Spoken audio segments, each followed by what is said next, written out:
So I've only watched episode 1 so far. This review is gonna have spoilers, but I'm gonna give you my initial reaction to seeing episode 1, and after I film this, I'm probably gonna check out episode 2 and do a video.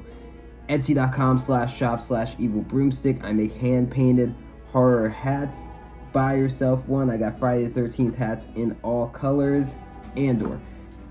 Rogue One is my favorite of the new era of Disney Star Wars. It's the only Disney Star Wars movie that I really like. I don't like the new trilogy. I think Solo's fine, but I don't care for it, and I don't really think it should exist. Boba Fett wasn't a fan of at all. I thought it was terrible. Obi-Wan was like okay. It was kind of bad and cheesy. It was like a CW show, it was decent. Mandalorian, I like Mandalorian. I think it's not as great as most people think it is, but I really like Mandalorian. I think season 1 was much better than season 2.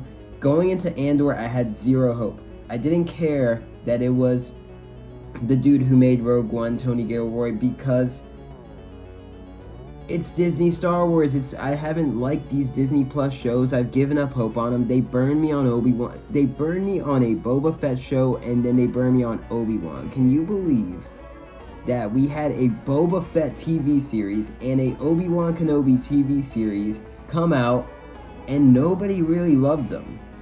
Isn't that a sad reality?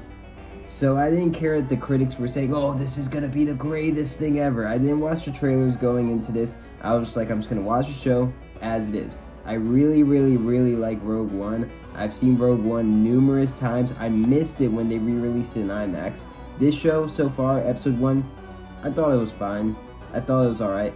I like Cassian Andor. I like that there's a brown lead in something Star Wars, because usually it's white brunettes, women or men. But this show was completely created and written by Tony Gilroy. He did not direct the first episode. The first episode very much follows the spy, espionage, thriller tone of Rogue One, with Cassian Andor looking for his sister. And it starts off, he kills 2 cops.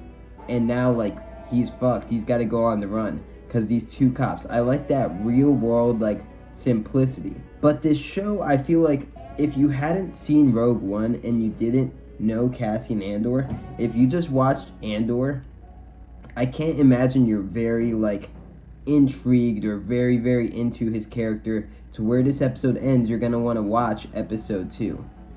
I don't think they did enough to really pull you in. I felt like they were kind of leading off of okay, everyone loved Rogue One, now we're just gonna start off with a Cassian mission. There's not much to complain about because they didn't give us much at all.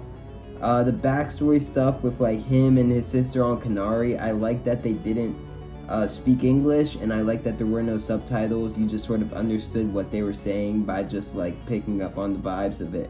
If this weren't a Star Wars show, if this was a random drama thriller that came out, would people be raving about it? That's the thing that people have to ask themselves with Obi-Wan or Boba Fett or any of this new shit that they want to praise.